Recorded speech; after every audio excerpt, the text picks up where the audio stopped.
Distinguished guests, ladies and gentlemen, the MPF mobile app download link is available on the MPF website. Download now to get updates on the forum and for ease of access to all documents. We will now begin the first plenary session on macroeconomic and fiscal overview. This session will be moderated by Mr. Hans Timmer, Chief Economist, South Asia region of the World Bank. May I invite Mr. Timmer to commence the session.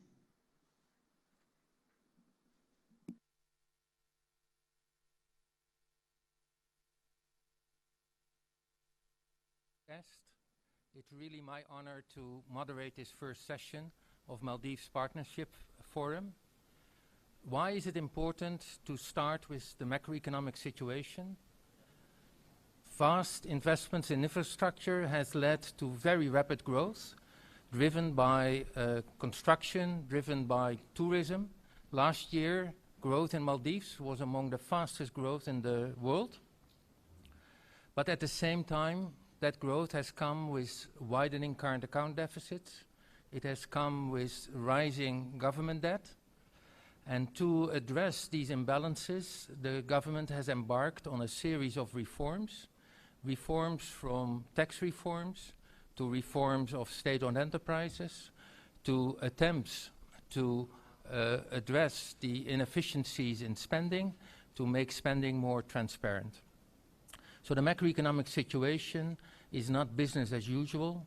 It is rapidly changing, and therefore, before in the next sessions we go into the more specific challenges and opportunities for development in the country, it is good to set the stage. And who is better equipped to set that stage and address the current situation and explain the plans going forward than the Finance Minister, His Excellency Ibrahim Amir, right next to me, and the Minister of National Planning and Infrastructure, His Excellency Mohammed Aslam, next to him. They will set the stage with each a 10-minute presentation, and after that we will start the discussion in the panel. The panel will consist of the two ministers and will be complemented by the Regional Director of the Asian Development Bank, to my far right, Ronald Antonio Boutillon. After that, we will try to have a very interactive engagement with you in the audience also, and that all within 1 hour. So without further ado, let's start with the Finance Minister for his presentation.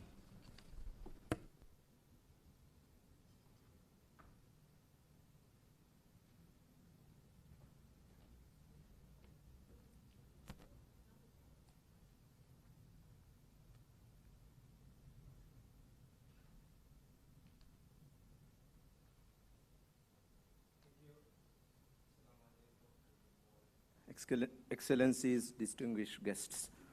Today, I will present about a short presentation about the macroeconomic and fiscal overview of the country right now.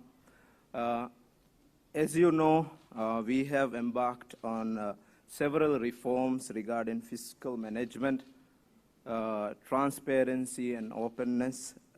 We have started with publishing all the fiscal data and also the debt data. So I have met with many of you during the course of the last 7 months, and I assure you that our will to reform is there, and we want to make fiscal data and debt-related numbers more accessible to the public.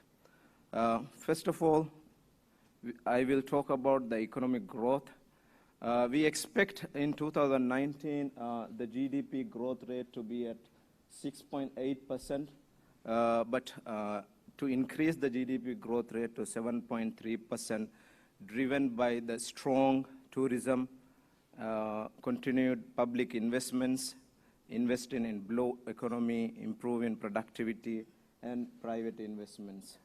As you know, unlike previous years, we have actually started investing more in tourism promotion, promoting Maldives as a destination, and we have actually tripled the tourism budget, tourism marketing budget from $3 million to $10 million. So we expect that the tourist arrival numbers to increase, and also because we are also investing in the terminal development, we hope that the tourist arrivals numbers will double from what is currently 1.4 million to 3 million. And also continued public investments. We are also investing in housing. There is immediate need for 20,000 housing units, and we hope to increase investments in housing. And also investing in the blue economy. As you know, Maldives is an ocean state, so the ocean health, the reef systems is very important. So our tourism sector, our fisheries sector is very much dependent on the health of our oceans. So we are very much investing in the blue economy. And also, when you look at our inflation data, you can see that the inflation is not very high. And also, you can see that when you look at the monetary and banking numbers, you can see there is a steady growth in money supply, and there is adequate MVR liquidity in the banking sector. So that means because we have inflation rates at a low level, we can still invest in housing, in other sectors, so that inflation is still at a very low, moderate level. When we look at the current account, we recognize the fact that from 2017 onwards, the current account deficit keeps on worsening. We can see that 2017 current account deficit as a percentage of GDP is 22, and in 2018 you can see it is worsening to 24. But in 2019 we expect it to be a little bit better at 21%. But mostly these are for private investments, not public investments. So private investments like resort development and other sectors. So these are mostly funded projects. Okay? And also when you look at the international reserve position, you can see that the international reserves, gross international reserves keep on increasing. So at the end, now at 2019, you can see now our gross reserves stand at $803.4 million. When we look at the fiscal outlook, you can see that revenue is on an increasing trend. And our recurrent expenditure in budget 2019 accounts for 21% of GDP, and capital expenditure accounts for 10%. So we are hoping that we can actually reduce this, the percentage that is spent on recurrent, and increase the percentage that is spent on capital expenditure. Recurrent expenditure, as you know, is mostly comprising of salaries, operational expenditures, and subsidies. Right now, because we hope that we can actually have income tax passed through the parliament very soon, we hope that with this income tax, we can actually target subsidies. Now the subsidies are given for everyone. So we can actually target subsidies more and reduce the fiscal burden. Capital expenditures are mostly for PSIP projects, and you can see that the overall deficit expected to reduce from 5.5% to 4.4% GDP in 2019. When you look at the 2019 budget, the total budget for 2019 is around 30.2 billion rupiah. Budget 2019 to be spent on public services, economic affairs, and social protection. And 2019 budget is implemented mainly through receipts from tax and non-tax revenue. Major PSIPs and other recurrent programs are planned to be carried out through financing sources. When we look at the public investments program in 2019, most PSIP investments are in harbors, building bridges, and building domestic airports. And the next is water and sanitation. We hope that within the first 3 years of our government, we will be able to invest in developing water and sanitation across the Maldives in all islands. And the next PSIP most expenditure is on health and social services. Because we are also targeting to develop 4 or 5 cities across the Maldives, we hope that we will be able to develop around 5 tertiary hospitals. And also the other one is land reclamation and road construction. The other revenue reforms that we have embarked on is established a modern tax system in 2011. When we actually started this tax regime, our state revenue was around 7 billion rupiah. Right now, in 2019 budget, state revenue is around 23 billion rupiah. Increased airport service charges and introduced airport development fee result in an incremental revenue of over 700 million. Tax revenue increased from 9% of GDP in 2009 to 19% in 2018. We have now inside the Ministry of Finance, we have established a tax policy unit so that we can actually drive the tax policy for the next 5 years. Plan to introduce a progressive income tax from 2020 onwards. Right now we are working on the income tax bill. We hope to send the income tax bill to the Parliament by the end of this month.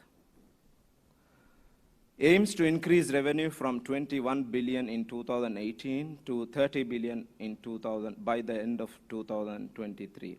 This is a 43% increase. So our target is to increase the state revenue from 21 billion to 30 billion by the end of our 5-year term.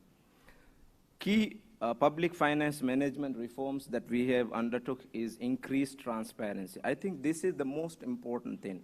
We have actually, we are more open and more transparent unlike the previous years, so that the public and the investors, everyone know what is the state revenue and how are the state revenues spent.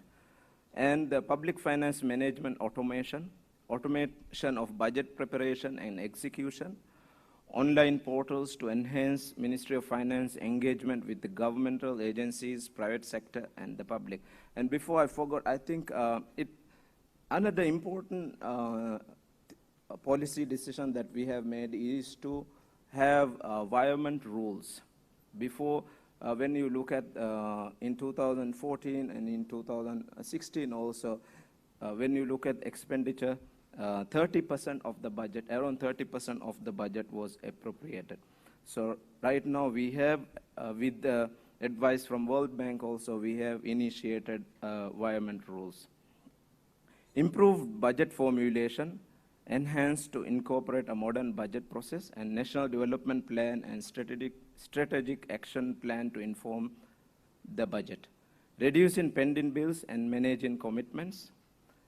We are centralizing utility payments, use of material management module to record commitments, and efficient government payments. Working towards a treasury single account, developing a financial management system for local council. And also we are working through National Pay Commission to harmonize public sector employees' salaries.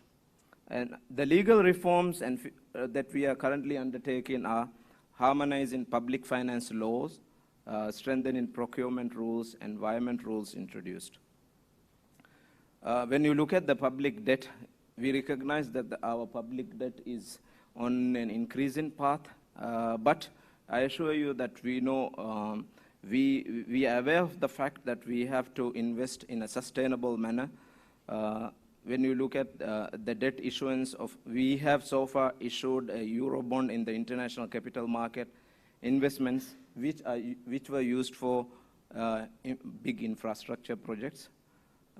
Long-term treasury bonds introduced, and we have actually the other factor of our debt is relating to the sovereign guarantees. Major debt reforms that we have taken are establishment of Sovereign Development Fund as a safeguard for future liquidity risks from increased external debt servicing, review of commitments made during previous governments to ensure that most beneficial terms have been contracted, exploration of options to retire existing high-cost debt to be replaced with more concessional, longer-term borrowing. Before I conclude, I also want to talk about state-owned enterprises reforms. We see that now that most of the, corruption that took place in the previous years was through the state-owned enterprises. So we are working to reform how these state-owned enterprises are run. So first, we have introduced government support to SOEs and make them financially independent, signed performance contracts with SOE MDs, and we have also published governance code for SOEs, and we are currently monitoring and reporting of SOEs' performance quarterly. And studies are being conducted to assess efficiency of SOEs. The fiscal policy goals for the next few years is that we want to improve livelihood of the people by promoting inclusive growth and fostering resilient community. Ministry of Finance is committed to achieving the milestones of the upcoming National Development Plan and Sustainable Development Goals. Thank you very much.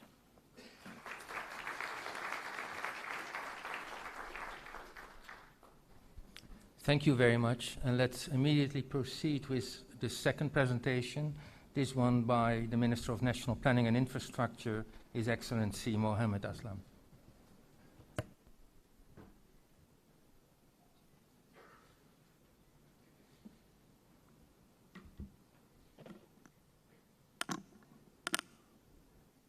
Mr. President, Mr. Vice President, Ministers, distinguished delegates, good morning. My colleague, Minister of Finance, in his opening remarks, have highlighted national planning as a big thing that this government has embarked upon. National planning was a ministry that existed some years back, and we've not had the ministry for some 10 years, and then we are back again. The last time I met you, most of you, here in this hall, I did share some of my thoughts and the vision government had. That was initial stages. We've come a long way from there. I believe that I have a clearer picture to present to you today. To come up with the National Development Plan, we did seek the support of some of our partners. I would like to thank them to begin with for helping us to come up with the National Development Plan, namely ADB, ISDB, and UN for assisting us in this exercise. Can I see the first slide? Okay, that's where we want to go. Transforming Maldives to an equitable, prosperous, inclusive, and a connected nation. We are the biggest nation of our kind. There are only 5 island nations like us, low-lying coralline islands. We have the largest population, spreading over a length of some 870 kilometers, 187 islands where people live on, somewhere equal number of resort hotels too. We have a major challenge with the geography we have, because it's spread across such a vast area, islands separated by seas. We find it difficult to bring equitable development to all islands. And over the past 3-4 decades, development have been focused in and around Male, And Mali has become such a magnet, I would call it a black hole, so nothing can escape Mali. So the entire population of Maldives is drawn towards Mali. Not slowly anymore, at a very fast rate. We really need to stop this, address this, and then hopefully reverse this process. Governments in the past have attempted to do this. So far, we have not been very successful with that. We are making yet another attempt with a stronger will to do this.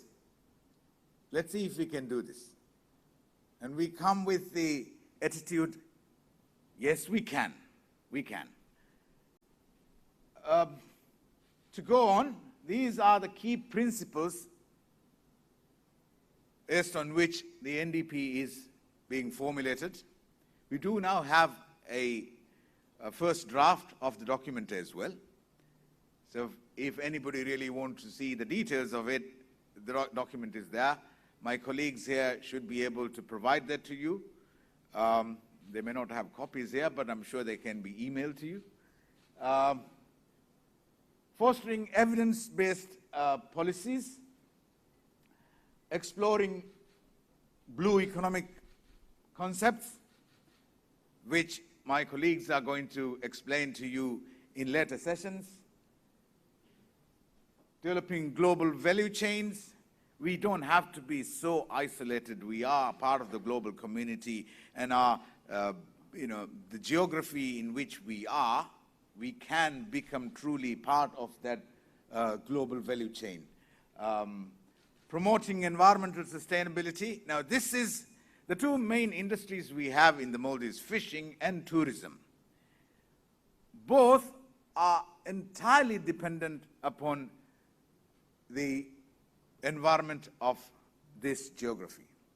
How well we maintain it, how sustainable are the ways we do business here, is key for the existence of Maldives. Complying with international commitments. Now, this would mainly come from SDGs. So, there are standard things, they're laid out, we would comply to that. Advocating gender mainstreaming and adopting human rights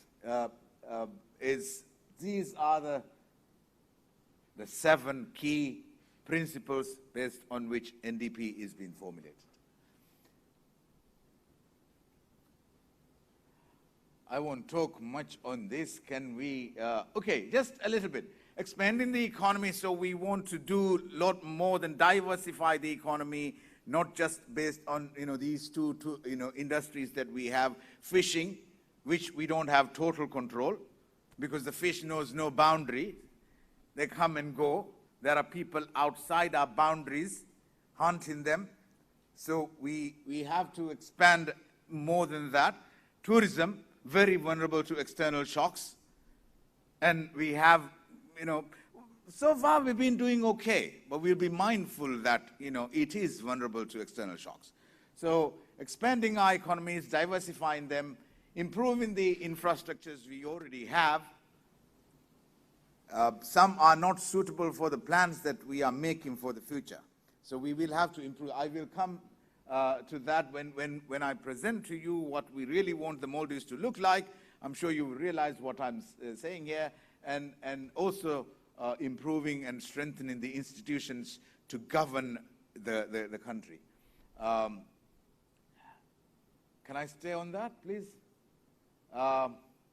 We do have a large population of youth in the country. Over 30% are youth. 78% comes out of school. By the way, I believe almost 100% of Maldivians are literate. And 78% of all kids growing up, they go through the secondary school. They all complete that. Unfortunately, only about 6% go to higher education at the bachelor's level. About 5% go to diplomas, and 6% at certificate level. So somewhere around 18% go beyond schooling. We need to improve that. For that, I'm sure when we need to do that, some of the institutions we have, educational institutions we have in the Maldives, we have to find more opportunities for the students there, as well as outside. A lot of us who are here in the cabinet today are graduates from somewhere else. That was the time when we did not have a university in the Maldives. Now, fortunately, we do have one, but there's a lot to do with that, improving that. We need more placements for more students. We need to increase this. That 78% who comes out of school, only 18% of them goes to higher education. So we really need to do much on that. And with this large percentage of youth we have, we should be able to capitalize on them. We do have a strong and growing physical and digital connectivity. I believe some 70% of the islands do have 3G mobile networks. And if you include Mali, everything really gets messed up because this is an anomaly. If you just take Mali, fiber to home is taken up by, the opportunity to do that is for 70%. But we need to do a lot more on that, because connectivity in the contemporary world is an important thing for people to go about doing their daily business and, development of the country.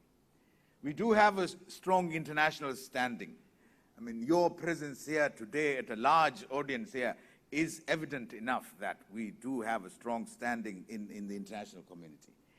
And unique environmental and cultural resource-based culture, this is, I thought, oh, wow, do we really have, a unique culture? Yes, I think we do. All sons of pirates, coming from all over the world, speaking the same language, believing in the same faith. No civil wars ever. So there's some strong thing in it, but of course we may not have so much to show in terms of, our culture, but we do have a culture. We do have a culture. We are a unique bunch of people. A unique environment. One of the most important coral reef ecosystems in the world. So we do have, and it is, and based on that, the entire country exists. Everything is based around it. We do have, I think I have mentioned the geographic dispersion as a challenge we have. So the isolated nature of the islands. Climate change. Anybody, when people talk about climate change, the first name that will come to their mind will be Maldives. Sometimes maybe Kiribati, but Maldives comes, number one. We do have rapid urbanization and unplanned settlements. Now that is, Mali would be one of the best example for that. Limitation of resources. We do have a lot of beauty here. We do have fish, a lot to look, but we don't have, no minerals, no hydrocarbons, and not a diverse natural resource, pool we have in the country. So we do have limitations for that. And I think I did talk about, ad hoc development approaches that governments have tried in the past, but there were other factors influencing things that they were not able to do things as they really wished to do.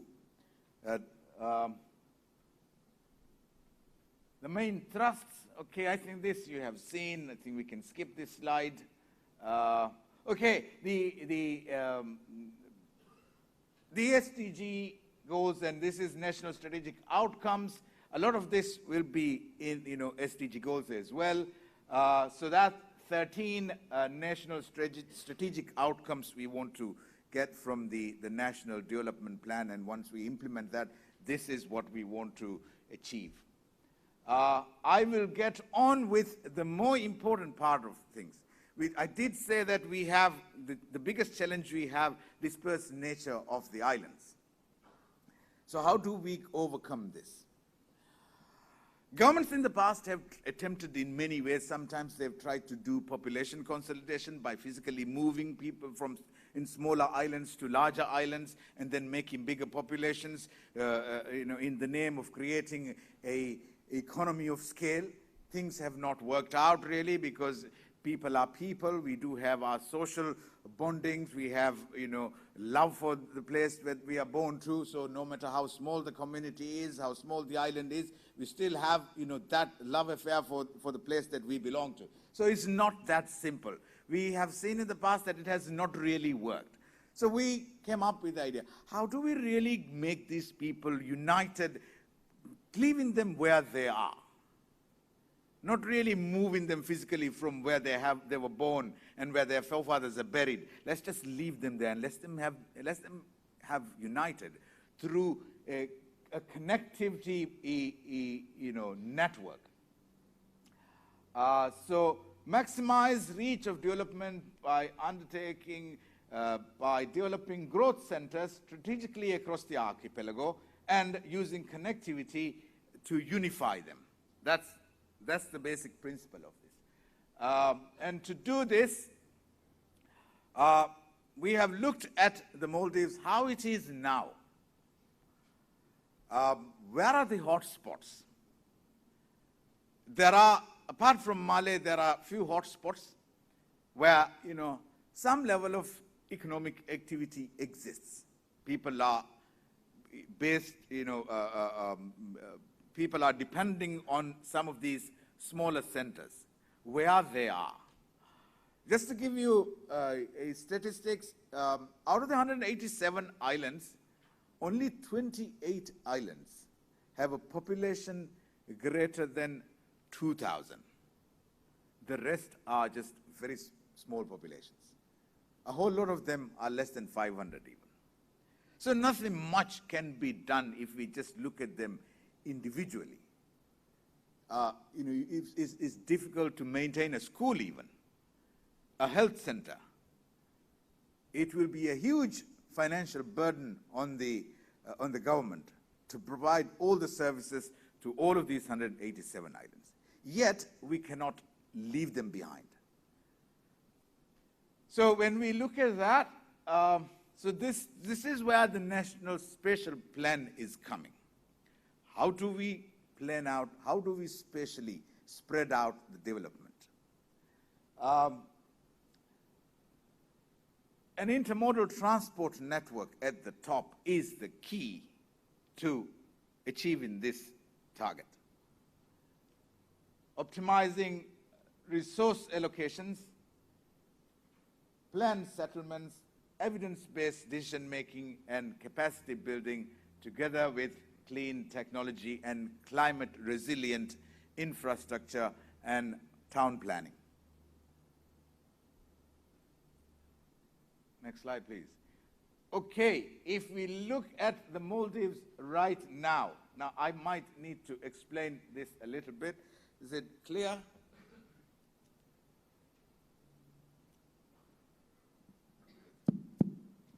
Okay, I'm not sure how clear this is, but what you see is a heat map which really shows where we have the economic strength and population strength as it exists right now.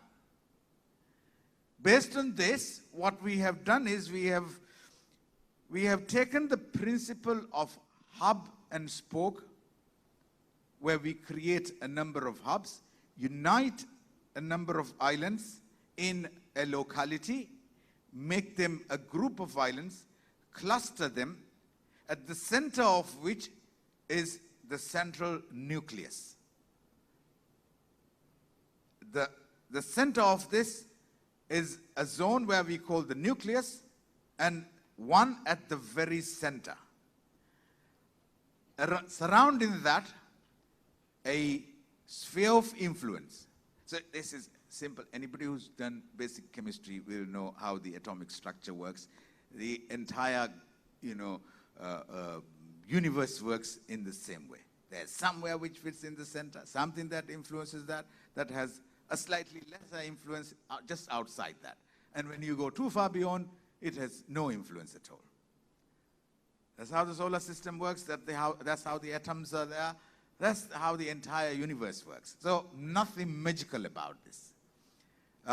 So we have identified one central hub, which is based around Male, which has a very strong nucleus and sphere of influence, and five additional what we call regional centers, regional hubs across the archipelago. Starting from north, we have one called Kurdufushi hub, one in Nafaro hub, one in where's that? Lamu Gan hub, one in Tinadu hub, one in South Addu hub. So 5 main regional hubs.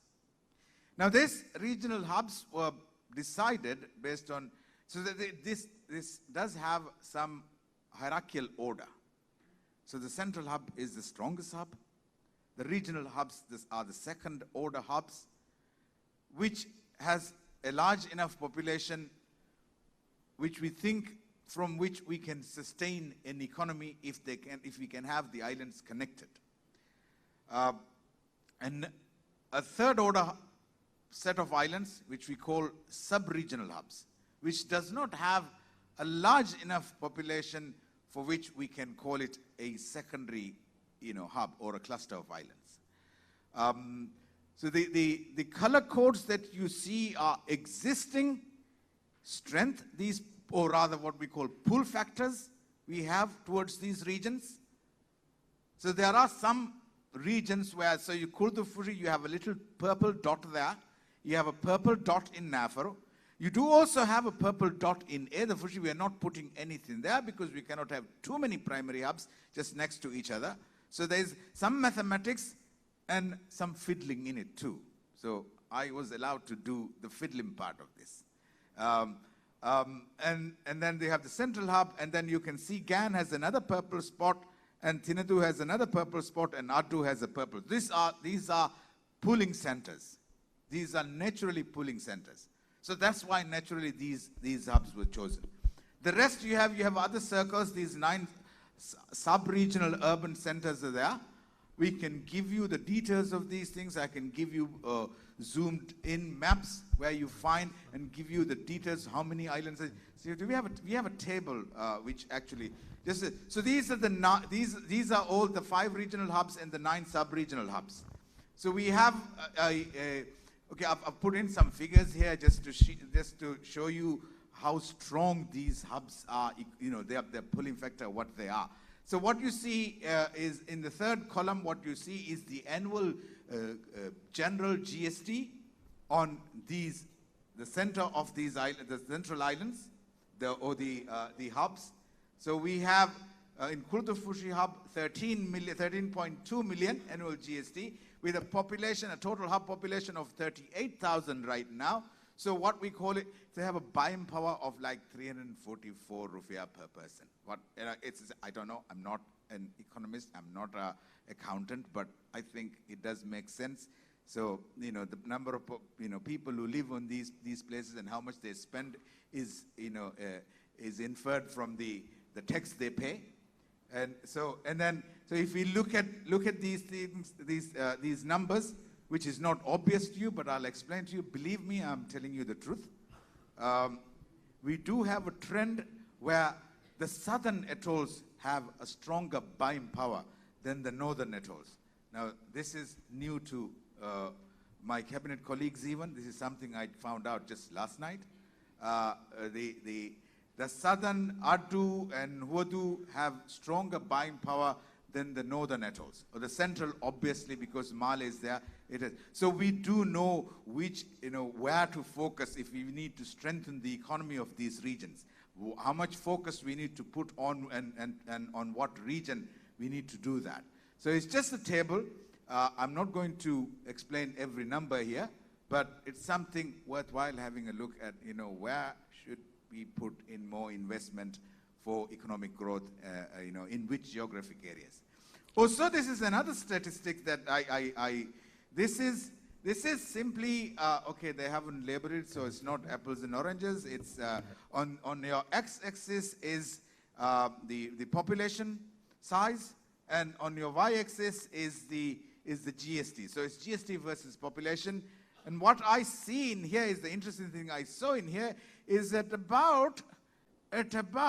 until at about 3,000, we cannot see a relationship between the population size and the buying power.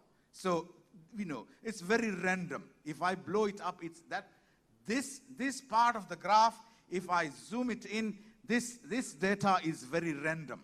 There is no pattern. There's no relationship between the population size and the buying power or the economy of the island. But from there on, there's a direct proportional relationship between the population size and the economic strength of that place. So we would try to achieve at least, now if we go back to the previous slide, you would see none of these. Now nucleus of these hubs are written in this column. In this column, so in the nucleus of all these hubs, we do cross this, critical mass of 3,000.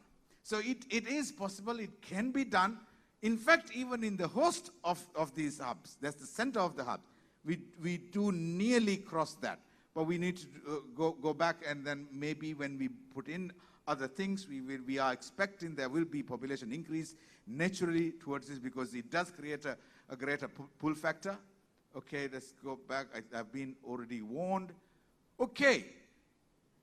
So therefore, to get that critical mass, we need to, what we said is we are leaving the people where they are, but we are uniting them through a connectivity through transport.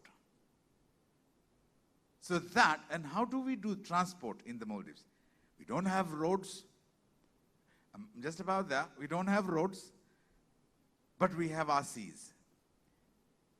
We put a positive mindset to this. I think I did mention this to you even the last time I met you. We don't have to build our roads. We don't have to maintain our roads. Our roads are there. Our roads don't need to be maintained. We just have to watch out for the weather. We need to put the buses on the road, which in our case will be boats. Proper ferry boats, good speed, comfortable seating, reliable schedule. Once we give that, and then we will distribute the services in each of these hubs to different islands. We will create a pull factor on each one of these islands, and then we will connect them. That will create mobility. A reason to move and a means to move will be given. That is key to the success of this spatial planning that we are presenting here. Utmost important. People have always thought that transport, maritime transport, is an expensive business. It cannot be done. But we don't believe. At this day and age, nothing is impossible. People do have visions. People have come up with, when Bright Brothers first started trying to fly people, some people might have thought it was a foolish thing to do, but now we take it for granted. So this can be taken for granted after a few years. And we believe this can be done. Now, I just want to show you just how connected we will be. Okay, the red lines, this is not a properly designed transport network, mainly because I don't have any transport experts. The country doesn't have this sort of transport experts.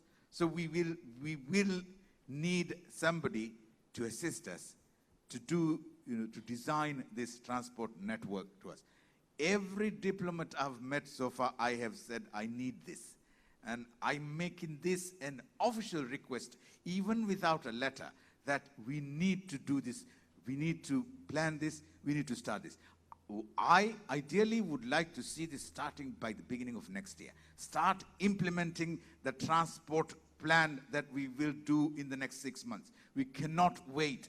We cannot wait. So that's something I would request very strongly. I am, okay, just to give you, I mean, I'm not going to go in detail with it. I'm stopping now, okay? Every regional hub, sub-regional hub, and then, by the way, there's a third category of clusters of islands, which we call satellites, which cannot really have that, we can't find a nucleus there. We cannot find a host island there. Naturally, it doesn't exist. So we simply cluster them and call them, it's a third order level of, a bunch of islands. So all these categories of clusters of islands, I'm getting there, a cluster of islands, it's defined by the services that we would ideally like to provide to these hubs, to these order of clusters. And it's in there. So this is targeting for a 50,000 population would be urban regional centers, what we call the regional hubs. And then with all of these things there and targeting for sub-regional hubs, the same things, just something few from the regional hubs will be sub-regional hubs, and something, a little less will be in the satellite clusters. Now, Cabinet is in the process of discussing this. We've already had 3 sessions in the Cabinet. We are at the bit where we fight, which island gets what, who gets what. But generally, we've agreed that we will go with this hub and spoke model, divide the nation to these clusters of islands, connect them is a given, and also now we've agreed generally on these are the services. And these are not entirely new services. Some of these services, most of these services already exist. We simply need to improve them to what we want them to be. And there's a lot to do, and we are working out the details. So like, for example, in the central hub, in the center of the hub, there will be a central ferry terminal. The harbor there needs to become a central ferry, harbor. That sort of things. So those things need to happen, and then we're working out on those things. So I can provide you with details. Okay, there's just a list of things going forward. I mean, I really want to say, the spatial development plan, we will soon finish it. Domestic maritime transport network, planning, we will do it, start implementing early next year. And then it's just to mention to you, also people need to travel, by air. And then we all have almost the entire archipelago is covered with, this, infrastructure for air transport. We need 5 additional players because the government has a policy where we want to leave no island any further than 20-minute travel distance from a domestic airport. If we put in 5 more additional domestic airports, we will cover that. So 5 more domestic airports, a whole lot of boats. Thank you so much. Thank you so much. And I'm sure you'll have questions for me. Thank you.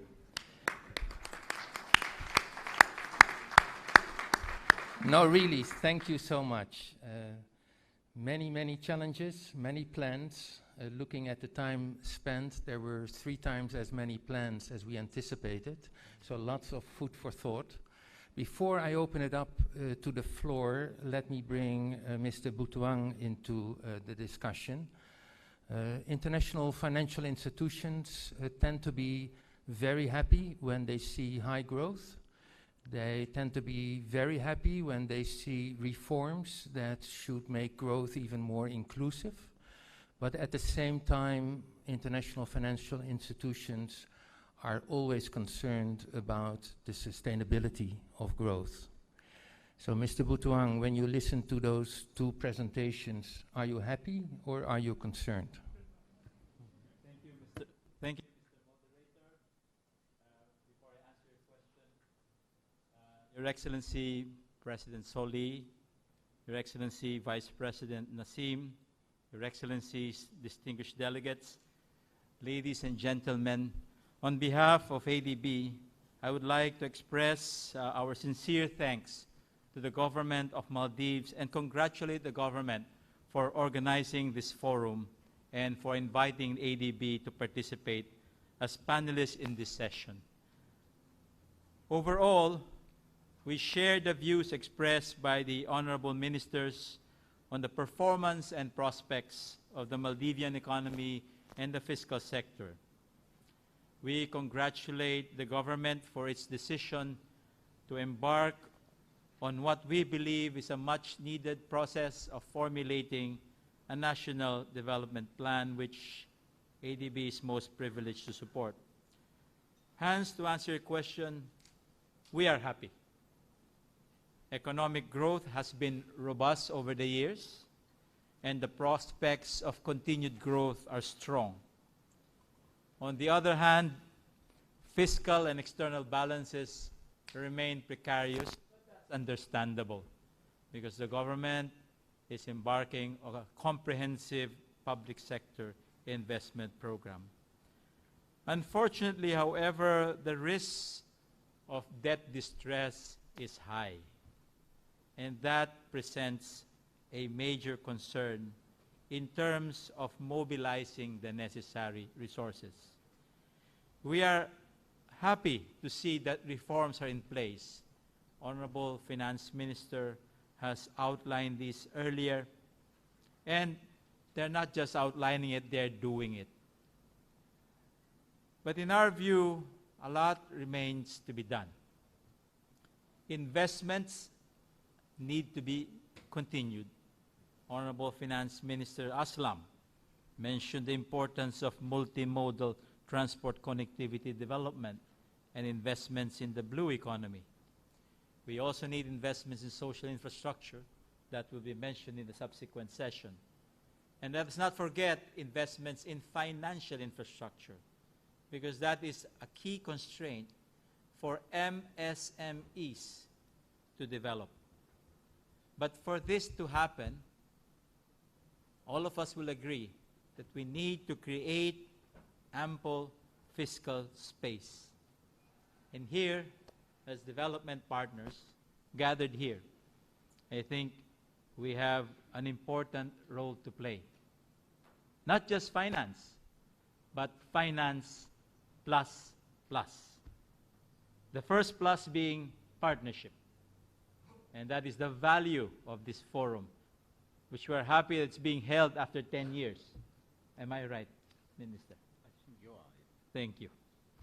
And the other plus being knowledge, which is equally, if not more important, to bring Maldives and other developing economies, for that matter, to a higher growth path. And I'm very happy that our partner institutions who can provide that knowledge are also present here.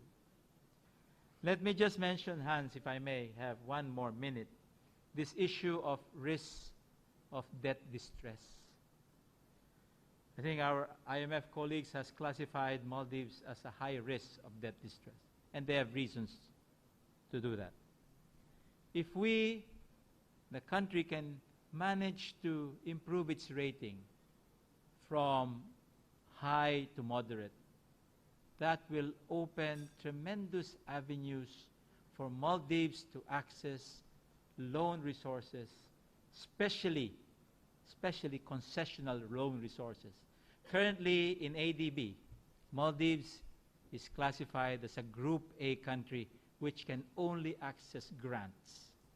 But if it improves its debt distress rating, I believe we can offer concessional loans to Maldives, which it needs to finance the National Development Plan priorities. And I hope that in the course of our discussions today, we will focus on the National Development Plan and how we can support it. Thank you, Hans.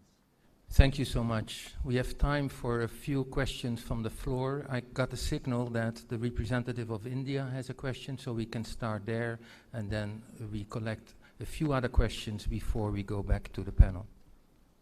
I don't have a question, I just have an observation, if you give me some time, now or later. Okay. Please go ahead. Yeah. Thank you, Mr. Trimmer. Seeing the presentations by the Finance Minister and also the very detailed presentation by the Minister of Planning and Infrastructure, it's very clear that the government of Maldives has drawn up a coherent and comprehensive plan to move the economy forward in an inclusive manner. The concept of island nation, so to say, has been given a new meaning, a new focus, a new definiteness. Being a historical development partner of the Maldives, India takes special interest in partnering with the Jazeera Raja. For India, Maldives fits into all our mutual priorities. PM Modi shared with the Majlis that Perhaps you can speak closer into the microphone. Prime Minister Modi shared with the Majlis about a week ago that neighborhood first is our priority, and in the neighborhood, Maldives is a high priority. India's policy of neighborhood first finds tremendous synergy with the India first policy of Maldives.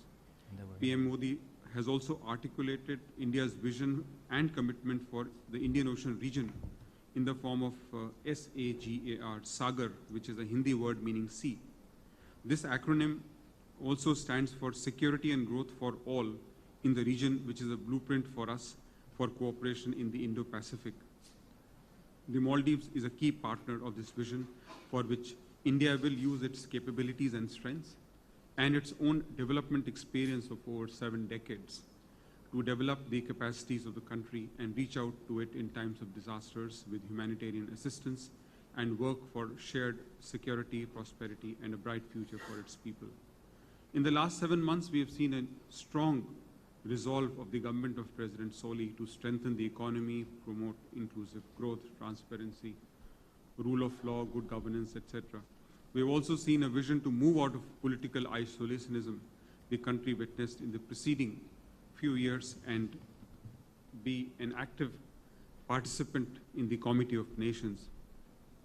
The government's commitment to fulfilling its pledges has been reciprocated by the people in a clear mandate given by the electorate in the Majlis elections in April this year, strengthening the hands of the government to carry forward its growth and reform agenda. I must share with this gathering that India's support to the Maldives and its government is complete and unconditional.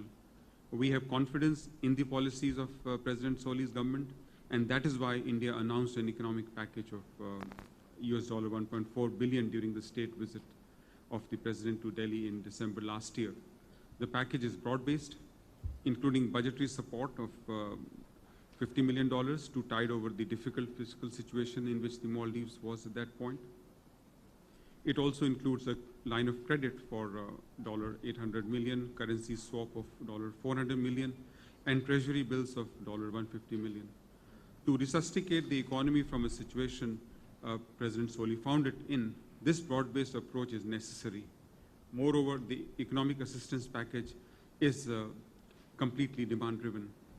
There is a fundamental characteristic of India's assistance package, that is the urgency of response. We felt in November, December last year that Maldives needed a package due to the sagging economic indicators. We also saw the resolve of the government to move forward on principles of democracy, transparency, and reform. As a friend and historic partner of the Maldives, India cannot wait for ratings by credit agencies or the IMF to improve and cross a certain threshold. India has to be an active partner for improving the ratings and build investor confidence in this island nation. India has done the same for other countries in the region like Afghanistan in the past, and that's exactly what we did for the Maldives. Our economic package did not stop at the $1.4 billion announcement, but it's an ongoing process. India also announced 1,000 additional capacity building slots over the next 5 years. In March this year, during the visit of a foreign minister, we announced a further grant of $12 million for community-oriented projects, including health, education, law and order, community development, etc. Under an Indian grant, we also provided support for energy efficiency by providing 200,000 LED bulbs, 2,500 LED street lights. Tomorrow, we intend to sign an MOU on skills development. In conclusion, I want to share that now is the time to come out and support the Maldives. Several countries in the recent past, in fact, including a sub-Saharan country which will be hosting the next CHOGM, have done a spectacular economic turnaround. India is confident that Maldives will be the next shining example of an economic turnaround. It just needs our collective support. India hopes that the Maldives will be able to achieve the paradigm shift the finance minister spoke of this morning. It seeks. I just want to assure the Maldives that India is with the country. Thank you very much. No, thank you very much. This is more than an observation. This is an expression of very strong support. Thank you for that. We have time for 2 questions, and I saw the FAO and Kuwait Fund. First, the FAO. No?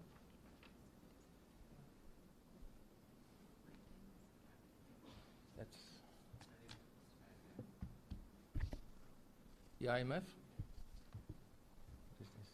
Where's the FAO? Sounds. My name is Tubagus from the International Monetary Fund. Thank you for mentioning IMF during the presentation. I would like to, on behalf of the IMF, I would like to congratulate Maldives for a strong performance. And I also to congratulate for realizing and recognizing the challenges and put the correct policy priorities to address those challenges. I think this is an important achievement. Now, when we look at the challenges, the countries are facing basically a twin deficit, the fiscal deficit and also the current account deficits. Both of them are quite challenging. And then the debt sustainability. And the authorities have put the policy priority in place, and the most important part of the policy to deal with these challenges is fiscal consolidation.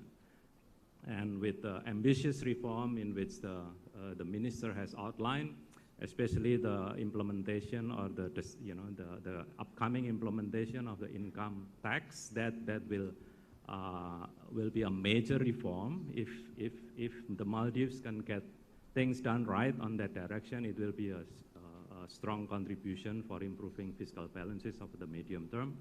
But when you look at the structure of the deficit, the fiscal deficit is only 5%, but the current account deficit is about 20%. That means what? That means that there is so much that the fiscal policy can do. There is something else that needs to be done, and that will be on the monetary and the foreign exchange policy side. Because if the plane has 2 engines, one is fiscal policy, the other side is monetary and exchange rate policies. So it also has some program to modernize, to improve the monetary policy and exchange rate policy, so that the country can build up reserves to improve external sustainability, while at the same time maintaining the tight monetary policy, because that's needed to improve the sustainability of the country. So the IMF stand ready to help through a policy consultation and through a technical assistance. We have been involved with a revenue mobilization strategy, with the monetary and foreign exchange policies, with the financial banking supervision, with the public financial management reform, and also with the statistics, and we would like to continue our dialogue and support. Thank you. Thank you so much. And I saw that FAO has withdrawn, and so the only one left is now Kuwait Fund. Thank you so very much. Let me say this will be more of a statement from Kuwait to support the forum and the Republic of Maldives. Mr. President, Your Excellency, Honorable Ministers, distinguished guests, I am honored and privileged to be attending this forum on behalf of Kuwait Fund for Arab Economic Development, and I would like to seize this opportunity to extend our thanks to their Excellencies, the Minister of Foreign Affairs and Minister of Finance, for their kind invitation to participate in this important event. I sincerely believe that this event is an excellent opportunity to further enhance the development of cooperation, not only between the Kuwait Fund and the Republic of Maldives, but also with our development partners, also to strengthen the friendship ties between our 2 countries, as well as with the institutions. Excellencies, ladies and gentlemen, Kuwait Fund initiated its efforts in the development of Maldives back in 1976, when we participated in financing the Hululi Airport expansion project with a concessional loan for about $5 million. And since then, Kuwait Fund has committed more than $147 million for around 13 soft loans as well as about $6 million for 13 technical assistance in various sectors such as transport, fisheries, environment, water, and sewage. Kuwait Fund also administered one grant extended by the government of the state of Kuwait amounting to $2 million from the resources of Kuwait Fund for the Goodwill Fund for the promotion of food security in Islamic countries.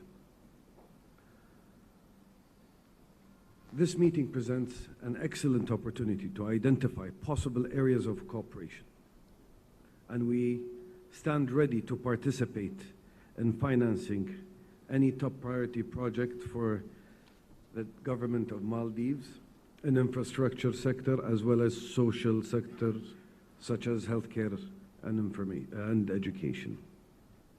I would like to also take this opportunity to convey Kuwait Fund's intention in principle to extend a second concessional loan amounting to $50 million for financing and upgrading the Ibrahim Nasser International Airport upon excuse me, upon achieving the required progress in the implementation of the first loan extended to Maldives back in 2016 for $50 million as well.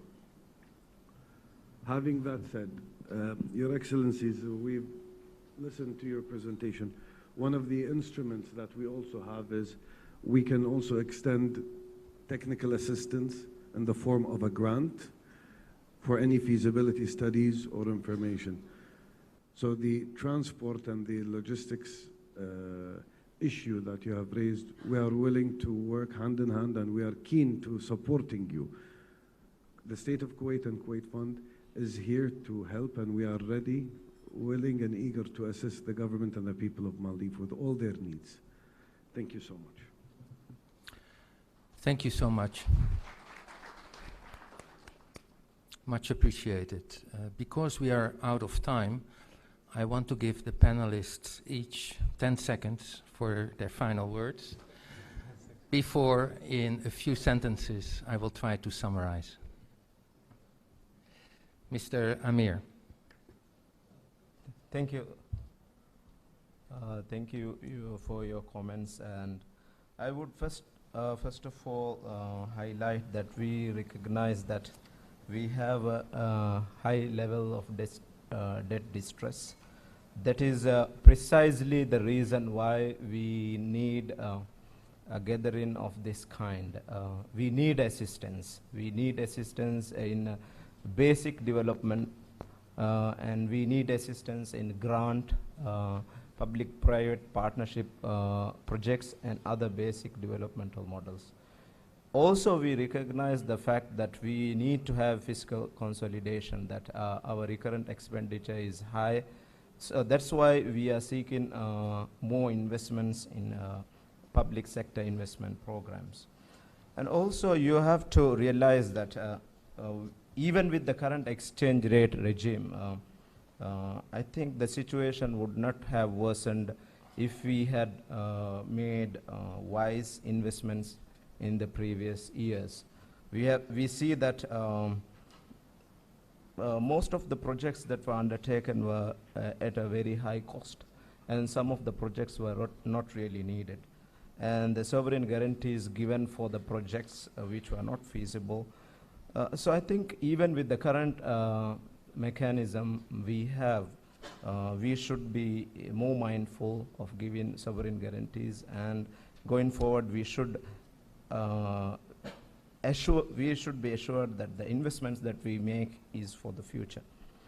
And also, right now, the high percentage of the budget is for investment in public sector, basic investments, basic infrastructure investments, like water and sanitation, like coastal protection, like harbors, like roads.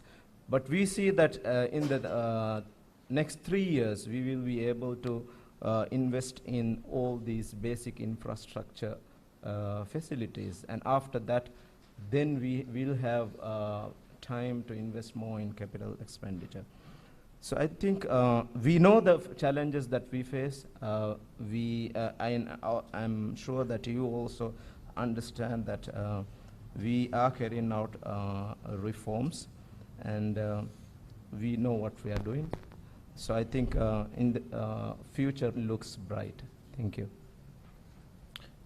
Thank you so much, Minister Aslam. Your 10 seconds.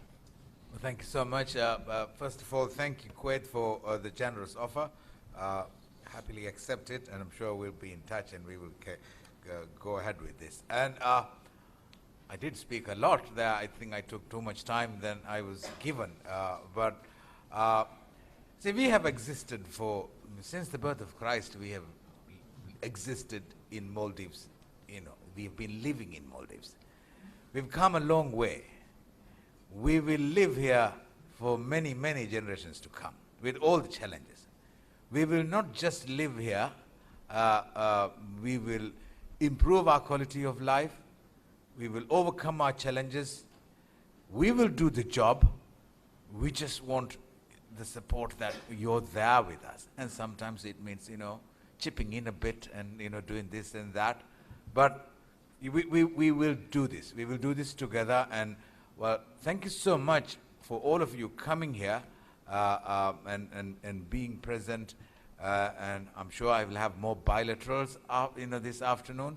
I'm sure I will have a lot more, queries from the meetings, and also, what we could really do, together. And so thank you so much. No, thank you. Mr. Boutillon. Thank you. Just like to reiterate that we like what we heard, what we are hearing from both government and partners. ADB is committed to Maldives. We have been in Maldives for the past 41 years. We have committed $320 million in those years. Our resources available for allocation to Maldives has been increasing.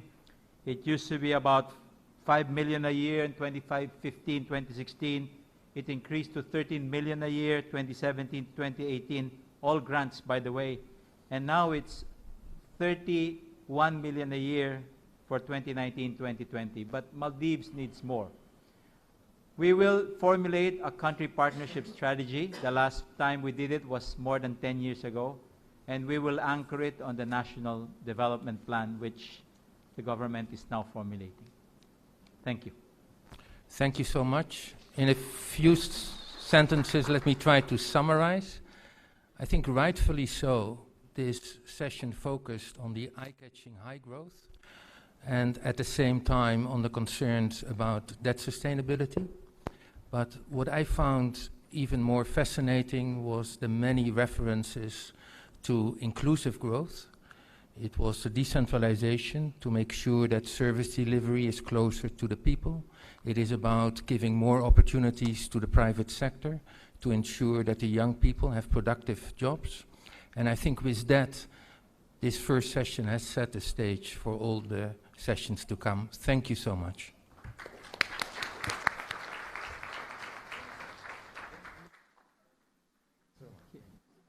Thank you, Mr. Tima, for moderating the session. Thank you, panelists, and thank you, everyone.